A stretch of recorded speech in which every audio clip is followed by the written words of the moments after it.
Today's hearing's hybrid, or witnesses are in person, but members have the option to either appear in person or virtually.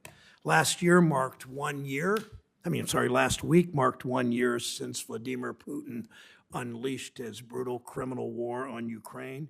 Putin wanted to jeopardize the future of sovereign democracy and in the process to threaten the world order, an order based on freedom and democracy and the rule of law.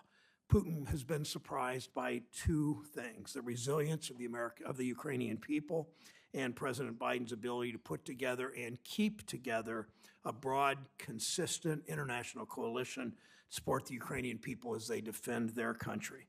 Last week, I again met with Ukrainian Americans in Greater Cleveland, one of the most vibrant, largest Ukrainian communities in the country. In our country, my state is proud to have that vibrant, active community. Ohioans' message to me was clear: we maintain our resolve. We must continue to hold the Russian government accountable, along with all those who enable its war on Ukraine. We can't waver in our commitment to Ukraine. I'm glad that President Biden and Senator Schumer and Leader McConnell all made clear their support last week. Many of our colleagues of both parties were overseas last week, all showing united, bipartisan support. Our commitment to the Ukrainian people, our resolve to stand up to Putin, has never been partisan. We must recognize that Putin's brutal war is the most recent assault that authoritarians are launching around the world. All their eyes are on our response in Eastern Europe right now. NATO General Secretary said last month, if President Putin wins in Ukraine, this would send a message that authoritarian regimes can achieve their goals by brute force. Beijing is watching closely and learning lessons that may influence its future decisions. It's what the administration's national security strategy outlined as, quote, a strategic competition to shape the future of the international order, unquote.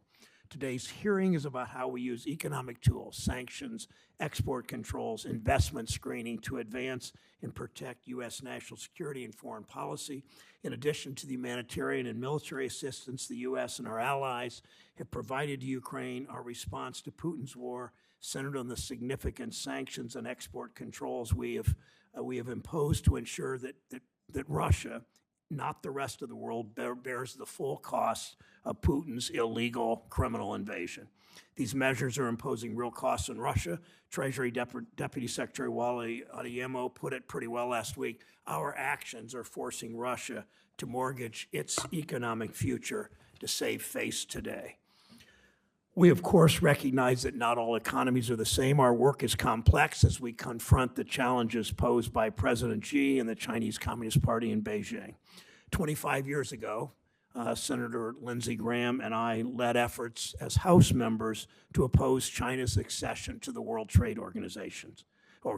Corporations in search of ever-growing profits shut down manufacturing in Ohio and in South Carolina and across the U.S. and moved production to China. It contributed to the industrialization of China, and it's funded the buildup, direct link, it's funded the buildup of the Chinese military. I've challenged that failed China policy of administrations of both parties, presidents in both parties, all the way from the first Bush up through Trump. Presidents of both parties have failed us on China in that way. It was obvious to some of us then, what all of us see now, that China poses a real threat to our economic security. Look at Columbiana County in Ohio, the home of East Palestine. Look at Clarendon County in South Carolina. Now the serious national security threats are also obvious. The Chinese government made its aims clear to dominate advanced technology and global supply chains. The Chinese Communist Party's civil-military fusion policy erases the line separating commercial and military use of finished goods and of the technologies that go into them.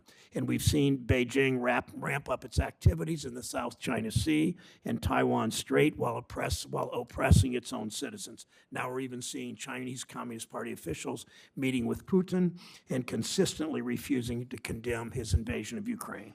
Whether in Beijing or Moscow, whether in Iran or North Korea, whether it's to address IP theft, human rights abusers, foreign traffickers of illicit fentanyl, we need a robust economic policy to deter and disrupt behavior that hurts U.S. national security interests. In this committee, I've worked with colleagues in both parties to restrict U.S. technology or financing from being used in ways that harm U.S. national security interests. On a bipartisan basis, this committee led reforms to strengthen our investment screening process conducted by CFIUS, the Committee on Foreign Investment in the United States. We provided permanent statutory authority for the Bureau of Industry and Security, the BIS, to administer and enforce our export control system.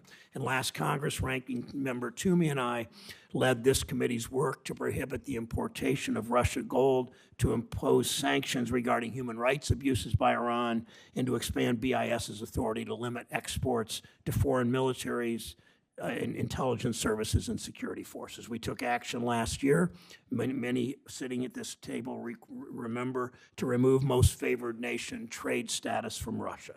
Actions have economic consequences. I hope we'll continue this strong history of bipartisan work on important national and economic security issues in this committee's jurisdiction over the next 2 years with Ranking Member Scott, and I'm confident we will.